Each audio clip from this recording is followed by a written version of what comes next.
தவக்காலம் 2ஆம் வாரம் புதன்கிழமை.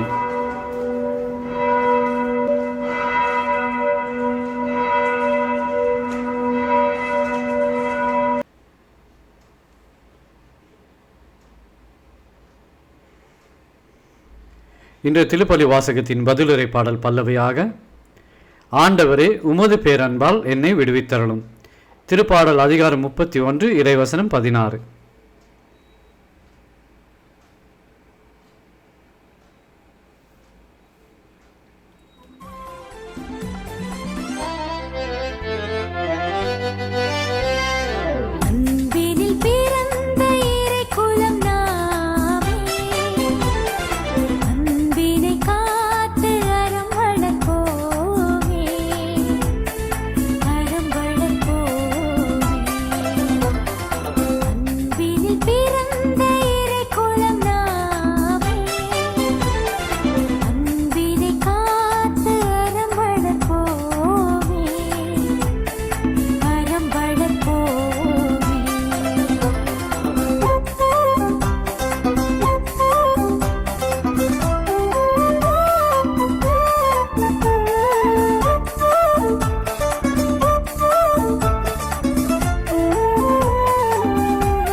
முதல் வாசகம். வாருங்கள், எரேமியா மீது குற்றம் சாட்டுவோம். இறைவாக்கினர் எரேமியாவிலிருந்து வாசகம், அதிகாரம் 18 இறைவசனம் 18 முதல் 20 முடிய.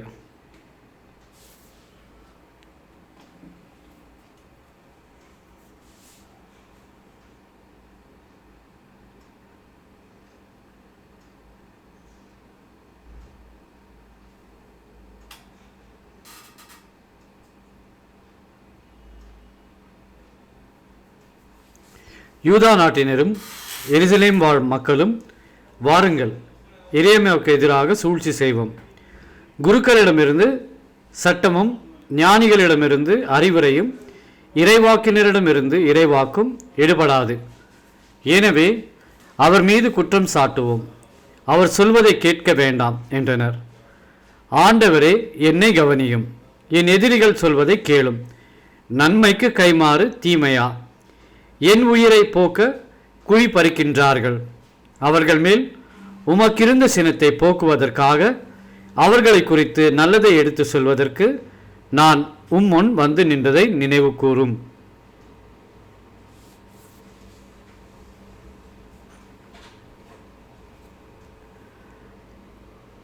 ஆண்டவரின் அருள்வாக்கு.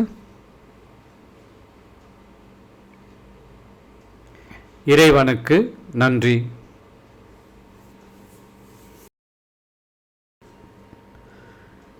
அவர்கள் எனக்கென விரித்து வைத்துள்ள வலையிலிருந்து என்னை விடுவித்தருளும். ஏனெனில் நீரே எனக்கு அடைக்கலம், உமது கையில் என் உயிரை ஒப்படைக்கின்றேன். வாக்கு பிறராத இறைவனாகி ஆண்டவரே, நீர் என்னை மீட்டருளினீர். பல்லவி. ஆண்டவரே, உமது பேரன்பால் என்னை விடுவித்தருளும். பலர் என் மீது பழி சுமத்தியது என் காதில் விழுந்தது. எப்பக்கமும் பேரச்சம் சூழ்ந்தது. அவர்கள் ஒன்று கூடி எனக்கு எதிராக சூழ்ச்சி செய்தார்கள். என் உயிரை பறிக்க திட்டம் தீட்டினார்கள்.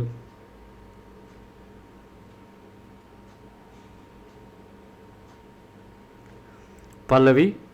ஆண்டவரே, உமது பேரன்பால் என்னை விடுவித்தருளும். ஆண்டவரே, நான் உம்மீது நம்பிக்கை வைத்துள்ளேன். நீரே என் கடவுள் என்று சொன்னேன். என் வாழ்வின் ஒவ்வொரு கட்டமும் உமது கையில் உள்ளது. என் எதிரிகளின் கை நின்றும் என்னை துன்புறுத்துவோரின் கை நின்றும் என்னை விடுவித்தருளும். பல்லவி. ஆண்டவரே, உமது பேரன்பால் என்னை விடுவித்தருளும்.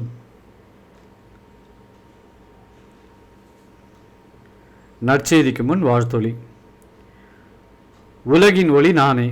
என்னை பின்தொடர்பவர் வாழ்வுக்கு வழிகாட்டும் ஒளியை கொண்டிருப்பார் என்கிறார் ஆண்டவர்.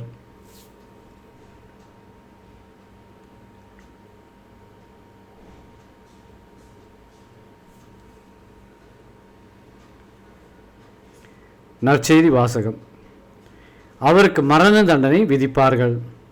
மத்தேயு எழுதிய தூய நற்செய்தியிலிருந்து வாசகம், அதிகாரம் 20, இறைவசனம் 17 முதல் 28 முடிய.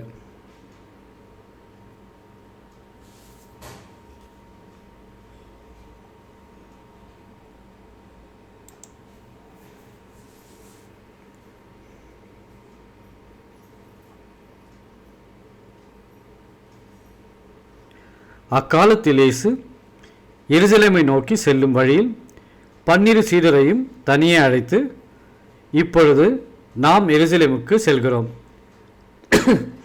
மானிட மகன் தலைமை குருக்களிடமும் மறைநூல் அறிஞர்களிடமும் ஒப்புவிக்கப்படுவார். அவர்கள் அவருக்கு மரண தண்டனை விதிப்பார்கள். அவர்கள் அவரை ஏளனம் செய்து சாட்டையால் அடித்து சிலுவையில் அறையும்படி பிற இனத்தவரிடம் ஒப்புவிப்பார்கள். ஆனால் அவர் 3ஆம் நாள் உயிருடன் எழுப்பப்படுவார் என்று அவர்களிடம் கூறினார். பின்பு செபதேயுவின் மனைவி தம் மக்களோடு ஒரு வேண்டுகோள் விடுக்குமாறு இயேசுவிடம் வந்து பணிந்து நின்றார். உமக்கு என்ன வேண்டும் என்று இயேசு அவரிடம் கேட்டார்.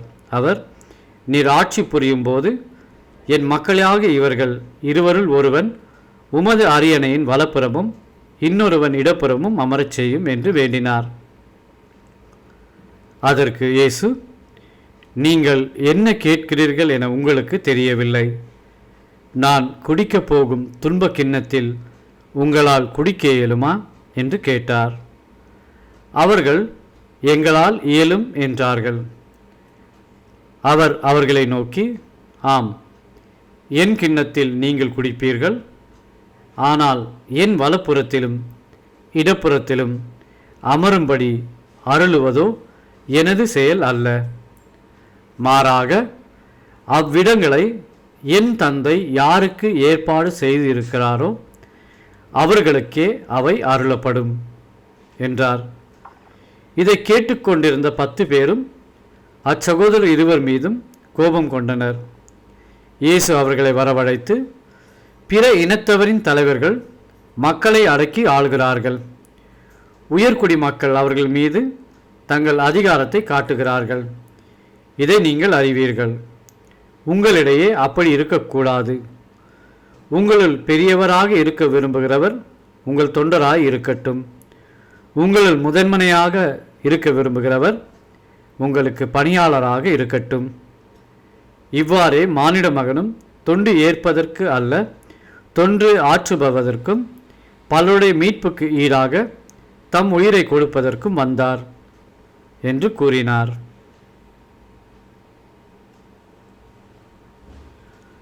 ஆண்டவரின் அருள்வாக்கு. கிறிஸ்துவே உமக்கு புகழ்.